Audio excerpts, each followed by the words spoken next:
జై తెలంగాణ, జై socialist JAC.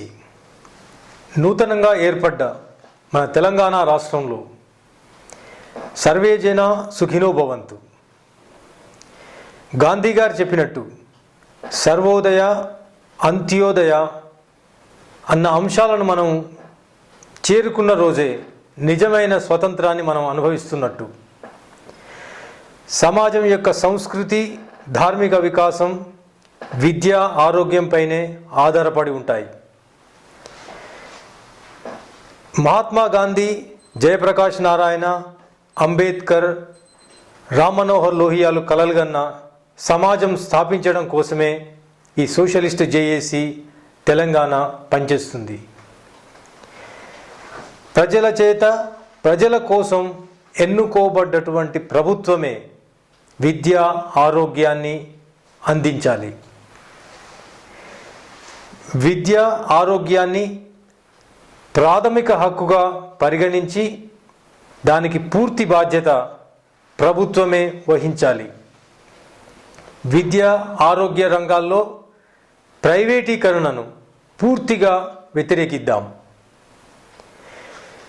Socialist JAC యొక్క ప్రధానమైనటువంటి ఎజెండా ఇదే. ఈ సోషలిస్ట్ జేఏసీ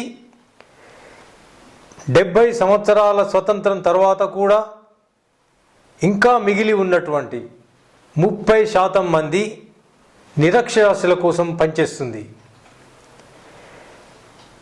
గ్రామాలే మన సమాజానికి వెన్నెముక, మన దేశానికి వెన్నెముక అని గాంధీ గారు అన్నారు. 70% ఉన్నటువంటి గ్రామీణుల కోసమే ఈ సోషలిస్ట్ జేఏసీ.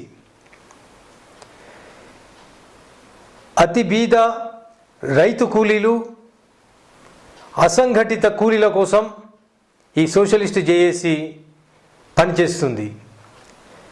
ఇప్పటి వరకు మన సమాజంలో రోజుకు 210 రూపాయల కంటే తక్కువ సగటు ఆదాయంతో బతుకుతున్నటువంటి 58% మంది భారతీయుల కోసమే ఈ సోషలిస్ట్ జేఏసీ పనిచేస్తుందనేటువంటిది మనం గుర్తించాలి.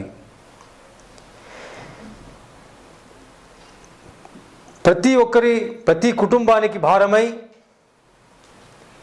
వారి సంపాదన లోపట శ్రేష్ఠ భాగాన్ని హరించి వేస్తున్నటువంటి విద్య, ఆరోగ్యానికి ప్రభుత్వమే బాధ్యత వహిస్తూ అందరికీ సమన్యాయంతో సమానంగా విద్య, ఆరోగ్యం అందే విధంగా మనం సాధించుకోగలిగిన నాడే నిజమైనటువంటి సోషలిస్టు స్వతంత్ర భారతాన్ని మనం సాధించినట్టు.